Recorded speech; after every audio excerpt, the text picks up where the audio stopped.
उलस्त बाबा का संबोधन रहा, आप मुझे पहचानते नहीं हो। चले लेकर गोवर्धन नाथ जी को और ले जाते ब्रज रज में, ब्रज 84 कोस में, जतिपुरा में गोवर्धन नाथ जी को ब्रजमंडल में उस यमुना जी के तट पर सुंदर गोवर्धन नाथ बाबा को रखा कि मुझे लघु शंका आई है, मैं आता हूं। और रखा, जाकर वापिस उठाना चाह, वापिस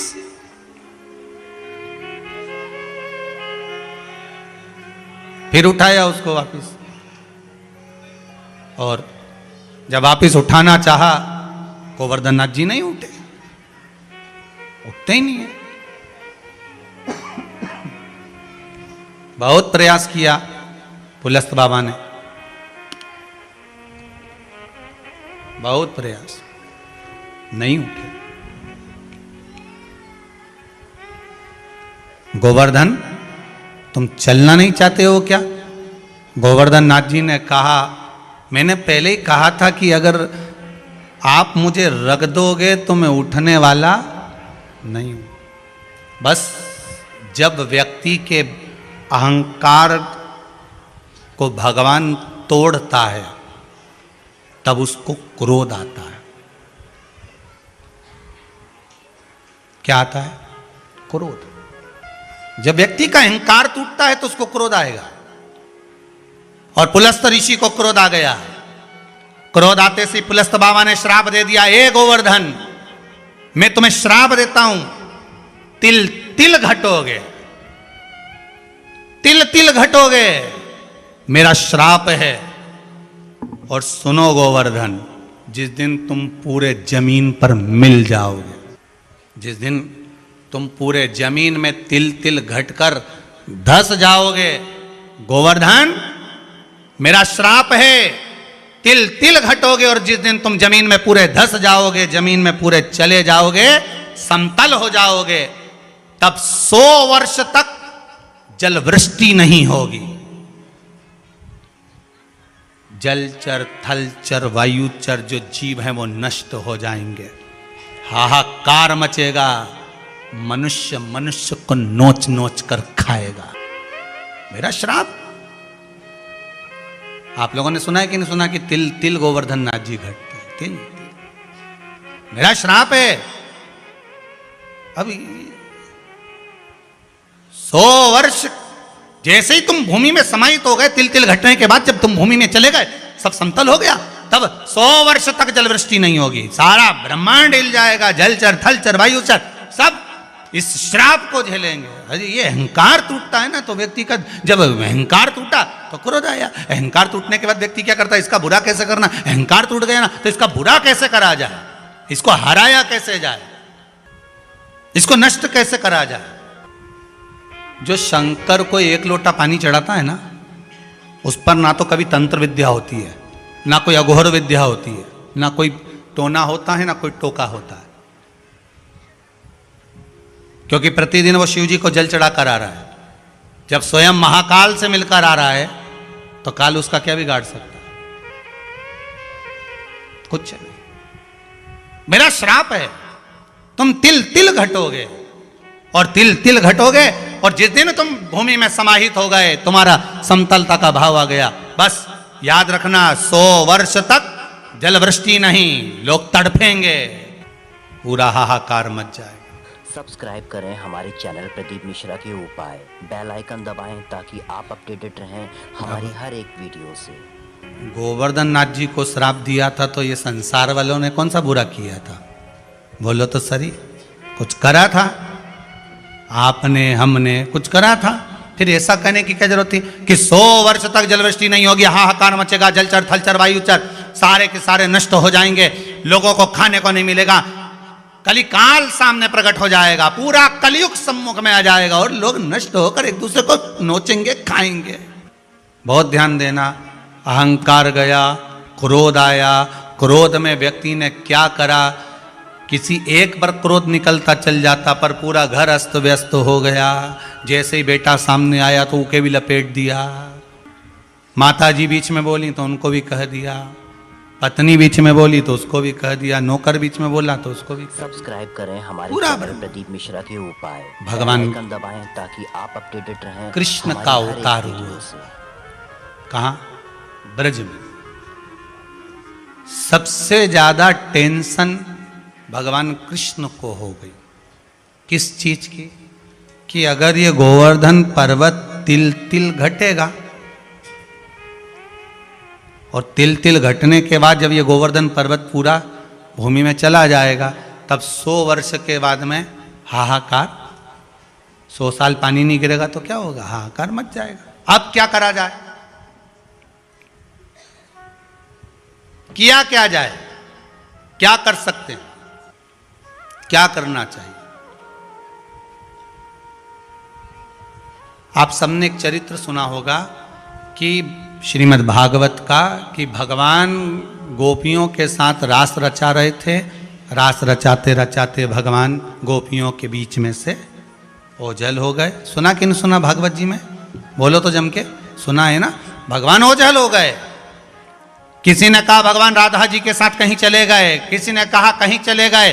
शास्त्र कहता है, गर्ग संहिता कहती है, मेरा द्वारकानाथ मेरे कृष्ण उस समय पर ओझल होकर भगवान देव अधिदेव महादेव से ये पूछने के लिए गए थे कि अब करना क्या है। 100 साल अगर पानी नहीं गिरेगा तो ये ब्रह्मांड तो पूरा गया। अब अपने को तो सोचना पड़ेगा, देवता नहीं सोचेंगे तो कौन सोचेगा?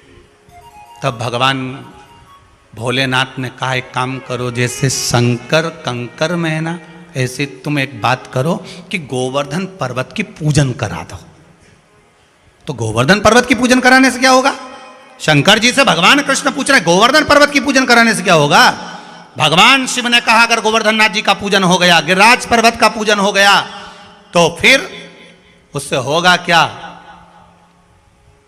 कि उससे ये होगा कि गोवर्धन नाथ जी का लोग पूजन करेंगे, और गोवर्धन नाथ जी का पूजन करेंगे, और पूजन करते करते करते करते लोगों का जब भाव जागृत हो जाएगा, और गोवर्धन नाथ जी के ऊपर कोई चढ़ेगा नहीं, उतरेगा नहीं, कोई जाएगा नहीं, आएगा नहीं, और गोवर्धन नाथ जी संचित बने रहेंगे और तिल तिल घटेंगे, तब तक देखा जाएगा। अभी तो जितना समय रह सकते उनको रखो संभाल कर। सब्सक्राइब करें हमारे चैनल प्रदीप मिश्रा के उपाय, बेल उनको आइकन संभाल कर दबाएं रखो ताकि जितना आप समय रह अपडेटेड सकते रहें हमारी ठीक हर है। एक वीडियो से।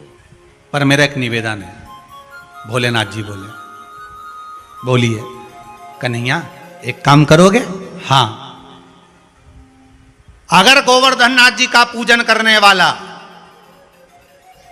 गोवर्धन नाथ जी का कोई कंकर, गोवर्धन नाथ जी का एक छोटी सी शिला भी, कंकर भी, एक गोवर्धन नाथ जी का शिलाखंड भी, एक गोवर्धन नाथ जी का स्वरूप भी अगर अपने घर में ले गया तो वो परेशान हो जाएगा, उसको वापिस लाकर रखना ही पड़ेगा। इसलिए गिरिराज बाबा का स्वरूप, गोवर्धन नाथ जी का शिलाखंड कभी उठाकर मत लाना, ये नियम है। आप लोगों ने सुना है कि नहीं सुना? गिरिराज बाबा का शिलाखंड उठाकर नहीं लाना, वो परेशान हो जाएगा। ये नियम क्यों बनाया? क्योंकि अगर दुनिया के लोग वहां पर दर्शन करने जाते, दूध चढ़ाने जाते, गिरिराज जी को प्रणाम करने जाते, तो सब उठा उठा कर ले आते, उठा उठा कर ले आते, तो अभी मालूम पड़ता 10 साल में तो गोवर्धन बाबा जमीन के अंदर, और जैसे ही जमीन के अंदर होते 100 साल जलवृष्टि बंद, पूरा ब्रह्मांड सूख गया, हाहाकार मच गया, कलयुग आ गया। तो भगवान ने नियम बनाया कि यहाँ का एक शिला पत्थर, एक शिलाखंड कोई उठा कर ले जाएगा तो वो मचल जाएगा, परेशान हो जाएगा। इसलिए ब्रज की रज और गोवर्धन बाबा का शिला कभी भी उठा कर नहीं लाना, बाबा वहीं पर रहें, ये अच्छा है। तो फिर कन्हैया ने कहा कि भोलेनाथ अब ये बताओ कि अगर मान लो धीरे धीरे तिल तिल रोज घटेगा तो एक दिन तो अंदर धसेगा ना, फिर क्या होगा? तो भगवान शंकर ने कहा एक काम करो कि इनका नाम है गोवर्धन, पूरे ब्रह्मांड की माताओं को विनती कर दो कि तुम गाय के गोबर का दिवाली के दूसरे दिन गोवर्धन बनाओ। क्या बनाओ? गोवर्धन। उससे क्या होगा? तो कहा पर्वत छोटा होने ही नहीं देंगे, अपन में भी दम है, तुम चिंता मत करो। जब गांव गांव में दरवाजे दरवाजे पर दीपावली के दूसरे दिन गोवर्धन बनेगा, तो गोवर्धन बनेगा तो उस गोवर्धन की जो रज है, गाय के गोबर की जो रज है, सूखने के बाद जमीन में मिलेगी, जमीन में मिलेगी तो उसकी रज बढ़ेगी। अगर उधर का गोवर्धन घट भी गया तो यहां का नहीं घटने देंगे, आप चिंता मत करना। रज जब तक रहेगी तब तक गोवर्धन रहेगा, तब तक 100 साल पानी की तो कमी आने नहीं दी, तुम चिंता मत करो। तो फिर नियम बनाया कि गाय का गोबर लाओ और दिवाली के दूसरे दिन ने गोवर्धन नाथ जी बनाओ। अब आज के ज़माने में सास बहू से के गोवर्धन बनाओ, तो बहुओं के इससे क्या होता है? इससे क्या होता है? उसका फायदा क्या है कि रज घटने नहीं देना है। इसलिए आप सबसे निवेदन है, दिवाली के दूसरे दिन अपने घर के दरवाजे पर गाय का गोबर लाकर गोवर्धन का निर्माण करना चाहिए, पूजन करना चाहिए, अर्चना करना चाहिए, क्योंकि कलयुग प्रवेश नहीं करता, कलयुग टिका रहता है, कलयुग आता नहीं। अब आप लोग तो इसलिए पूजन करते थे कि भाई गोवर्धन जी की पूजन करें, पर उसका प्रमाण क्या है, उसका कार्य क्या है कि शंकर भगवान आज्ञा करें कि गाय के गोबर का गोवर्धन बनवाओ और उसकी पूजन करवाओ। तो गोपियों को सिखाया, किसने सिखाया था गोवर्धन बनाना? सब्सक्राइब करें हमारे जम के बोलिए, प्रदीप मिश्रा के ऊपर। गोपियों को गोवर्धन बनाना किसने सिखाया? हमारी हर एक गाय का गोबर का गोवर्धन गोपियों ने किसने सिखाया था? तो कहा, कौन सिखा रहे थे? तो कहा भगवान शंकर जब गोपी का रूप रखकर रास करने के लिए पहुंचे हैं, उस समय पर भगवान कुछ दिन निवास कर कर गाय के गोबर से गोवर्धन बनाना सिखा दिए। ऐसा बनाना, पूजन करना, अर्चना करना, ऐसी करना जब गाय का गोबर सूखेगा तब। अच्छा, अभी बीच बीच में किसी ने बहुत अच्छी अक्ल दे दी लोगों को, आप लोगों को भी मिली होगी। व्हाट्सएप पे बहुत सारी अक्ल आ जाती है, व्हाट्सएप पे बहुत सुंदर सुंदर अक्ल लोग देते हैं कि रोड के किनारे गोवर्धन नहीं बनाना चाहिए, ने ओटला पे बनाओ, ने थाली में बनाओ। अरे शास्त्र कह रहा है जमीन पर बनाओ, जमीन पर बनाओ। वो गोवर्धन जो बनेगा, उसका जो गोबर का एक एक कण कण जब भूमि में मिलेगा, रमेगा।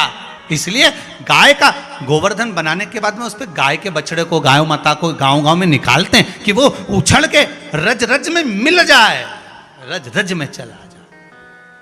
मेरा गोवर्धन पर्वत घटे ना, बढ़ता है। इसको घटने नहीं देना, हमें बढ़ाना है, गोवर्धन नाथ जी को बढ़ाना है। दोस्तों, आशा है गुरुजी द्वारा बताई गई विधि और उपाय आपके जीवन में परिवर्तन जरूर लाएंगे। और हाँ, वीडियो को लाइक और चैनल को सब्सक्राइब करके भी जरूर जाइएगा आगे भी ऐसे ही मनोकामना पूर्ति उपायों के लिए। ओम नमः शिवाय।